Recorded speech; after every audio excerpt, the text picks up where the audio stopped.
There's a new juicy report out there that spinning out of The Mandalorian Season 2, we will see a Cara Dune and Bo Katan show. Let's break it down. What's up, everybody? It's Josh. Welcome back to the channel. Smash that like button and let's get ready to this report. This was an exclusive from LRM.com, but I was actually talking to Corey and Noah from Kessel Run Transmissions about this very story a little bit sort of behind the scenes. This was something they were working on breaking as well, but at the end of the day, I believe LRM got the exclusive on here, but Corey and Noah did talk about this and what they had heard about it on their podcast as well. Basically, that just should serve to validate this story. Definitely looks like it's a thing. By the way, I actually had been hearing about this for like months and months. Way back in even January and February, I had heard that Cara Dune was going to get her own spin-off show, and then there was some Twitter controversy with Gina Corano. I'm going to be honest with you guys. I'm not really going there in this video, but all I will say is that when that controversy first sprung up, I was like, man, this is really unfortunate. I hope it doesn't affect her show. Because the TLDR on that is I think everybody's making way too big a deal out of it. Both the people that are mad at Gina and the people that are making 10 videos to monetize defending Gina. So let's talk about what's actually in the LRM Online report. It says here, our sources at Lucasfilm have given us some new information that there is a big push for Cara Dune, played by Gina Corano, to have her own spin-off series at Disney+. And then Jeremy Conrad did say that he can back up their report, as I heard about a month or two ago that such a series came under consideration during the filming of The Mandalorian Season 2 after Gina and one of the new cast members really hit it off. Discussions then began about the possibility of spinning Cara Dune off into her own show. Then Corey came in and said, we can definitely back this up as it's something we heard from the same sources a while back. Cara will probably have a little help from some friends in this series, though. Now, from there, what a lot of people were reporting, because it was never like officially in one of these reports that it was going to be Bo Katan, but a lot of people are assuming it's going to be Bo Katan. Basically, it's the worst kept secret in Hollywood. It's totally Katee Sackhoff as Bo Katan, and I don't know, it almost feels like people are getting weird as we get actually close to The Mandalorian. It's almost like we were more comfortable talking about what's going to be in the show months ago.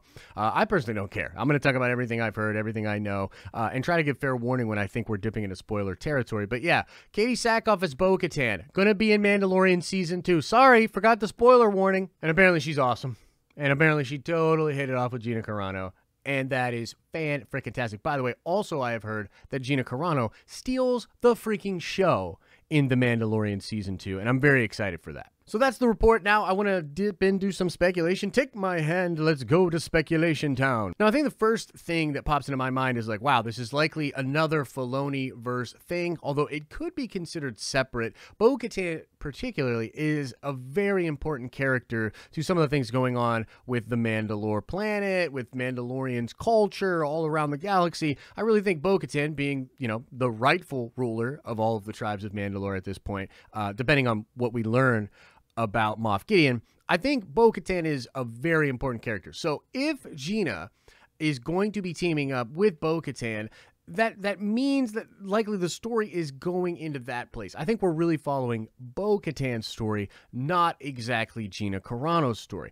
And that could be why the reports around this are so weird, because basically most people don't know about Bo Katan, and most people don't even know that Katee Sackhoff is going to be Bo Katan in Season 2 of The Mandalorian. So I think what you're seeing is a lot of outlets focusing on the fact that it's going to be a Cara Dune show and a Gina Carano show, because she is the one that everybody knows about at this point. She's the one everybody can identify. So I think that's why it's being reported. My gut tells me this is more of a Bo Katan show than a Cara Dune show, but either way, I'm very excited about this show. And one of the big reasons for me personally as to why I'm so excited for this show, and I did speak to this a little bit on the live streaming channel. If you didn't know, we do live streams 10 a.m. Eastern Standard Time, Monday through Friday. And so if there's something going on in the nerdy world and you don't see a video on it on this channel, definitely we talked about it on a live stream. But one of the reasons I love the Cara Dune character so much is because she's very physical and you can totally buy it. Gina being of that physical prowess and obviously having the experience from fighting and just generally being a strong person,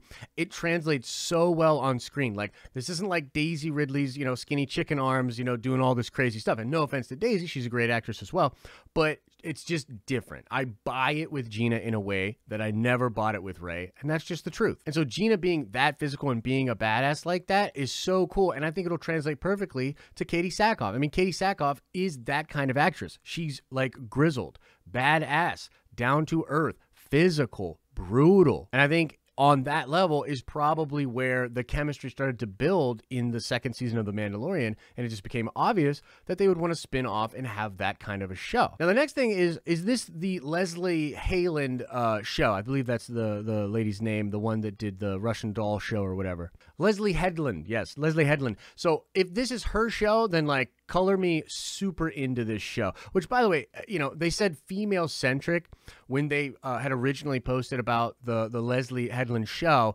which, you know, is one way to sell this show, but it's so much cooler to say we got a Bo Katan Cara Dune show. Like, is that technically a female show? Yeah, but is that also a show that's going to hit all 4 quadrants and me as a male fan is going to be super into? Absolutely yes. And frankly, I hope it is Leslie's show, because I hear Leslie is incredible at what she does. Give her the reins with these 2 badass women.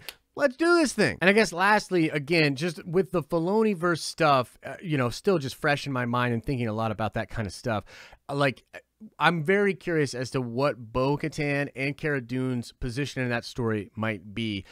Is Cara coming back to the rebellion? Is she going to be a Mandalorian and sort of join up with Bo Katan? What is that exactly going to look like? And how would this show tie into the greater story being told in the Filoni Verse? Now, at this point, we have very little information, but what is rumored is that this has to do with the unknown regions and some external threat that is coming in and will face the known galaxy. We'll sort of have this crazy epic battle thing going on in the unknown regions right along the same time of the sequel trilogy. But because it's in the unknown regions, it's not going to be affecting the sequel trilogy at all. And so it's curious for me as to how characters like Cara Dune and Bo Katan might work together and be tied into that kind of a story. Is Bo Katan going to retain the rule of Mandalore and with the help of Cara lead the Mandalorians to be ready for some big crazy outside threat? I don't know. Maybe. But that's it, guys. That's the report and my speculation. I'm very excited for this show. I, of course, want to know what you think about this rumor, report, show, whatever you want to call it. Let us know your thoughts in the comment section below. And now let's shout out Orlando Rios. Yes, indeed, it is Penny Parker. That's the young gal with the robot in Into the Spider-Verse. And now let's ask another nerd card question before we get out of here. I want to know, what is the model of the X-Wings that we see in the sequel trilogy? If you like this video, make sure you drop a like on it. And if you're not subscribed to this channel, what are you thinking? You've got to be subscribed so you don't miss any videos. And if you're enjoying the content over here, you will absolutely love the live streams we do straight from Nerd Ventures Tower, Monday through Friday, starting at 10 a.m. Eastern Standard Time. As I always say, I hope you're having an awesome and a nerdy day, and I'll see you in the next video.